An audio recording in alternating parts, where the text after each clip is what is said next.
ថ្មីនេះក្រុមហ៊ុន CRCC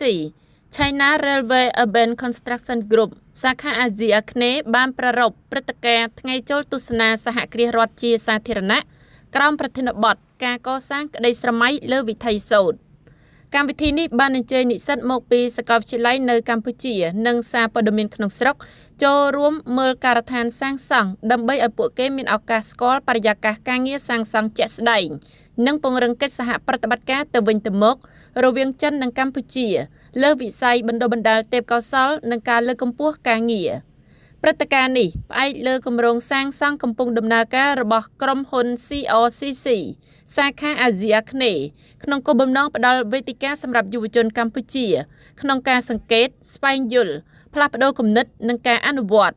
ក្រុមការងារគម្រោងបានដឹកនាំនិស្សិតទស្សនាទីតាំងសាងសង់នីមួយៗការដំឡើងការតុបតែងនិងការធ្វើសំណង់ជាដើមដោយពួកគេបានស្វែងយល់យ៉ាងច្បាស់អំពីបច្ចេកវិទ្យាទំនើបបទពិសោធន៍គ្រប់គ្រងនិងវប្បធម៌សហគ្រាសរបស់សហគ្រាសចិនក្នុងវិស័យសាងសង់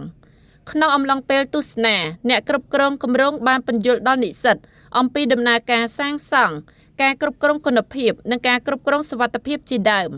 តាមរយៈការទស្សនានិងការលើកជាសំណួរជាច្រើនរបស់និស្សិតពួកគេទទួលបានការយល់ដឹងកាន់តែច្បាស់អំពីការរួមបញ្ចូលចំណេះដឹងទ្រឹស្ដីនិងការអនុវត្តជាក់ស្ដែងនិស្សិតជាច្រើនបានចាត់ទុកថានេះគឺជាឱកាសដំបូងរបស់ពួកគេក្នុងការចូលទៅមើលការដ្ឋានសាងសង់របស់សហគ្រាសចិនដោយផ្ទាល់ដែលមិនត្រឹមតែពង្រីកចំណេះដឹងប៉ុណ្ណោះទេថែមទាំងជួយពង្រឹងទំនុកចិត្តរបស់ពួកគេក្នុងការចូលរួមវិស័យសាងសង់នាពេលអនាគតទៀតផងព្រឹត្តិការណ៍នេះមិនត្រឹមតែជាវិធានការសំខាន់របស់ក្រុមហ៊ុន CRCC ក្នុងការបំពេញទំនួលខុសត្រូវសង្គមនិងជំរុញការកសាងធនធានមនុស្សតាមតំបន់ប៉ុណ្ណោះទេថែមទាំងជាធាតុផ្សំសំខាន់នៃកម្មវិធីរបស់ខ្លួនដើម្បីគាំទ្រដល់កំណើនការងាររបស់យុវជនកម្ពុជាផងដែរតាមរយៈព្រឹត្តិការណ៍ថ្ងៃចូលទស្សនាសហគ្រាសរដ្ឋជាសាធារណៈនេះក្រុមហ៊ុនបានពង្រីកឥទ្ធិពលរបស់ខ្លួនទៅក្នុងសង្គមកម្ពុជាបន្ថែមទៀតនិងដាក់មូលដ្ឋានគ្រឹះដ៏រឹងមាំសម្រាប់ការជ្រើសរើសបុគ្គលិកនិងកិច្ចសហការកម្មសិក្សាជាបន្តបន្ទាប់នាពេលអនាគតក្រុមហ៊ុន CRCC សាខាអាស៊ីអាគ្នេយ៍នឹងបន្តពង្រឹងកិច្ចសហប្រតិបត្តិការជាមួយសាកលវិទ្យាល័យនិងស្ថាប័នសង្គមនានារបស់កម្ពុជាបន្តរៀបចំព្រឹត្តិការណ៍បណ្ដុះបណ្ដាលជំនាញ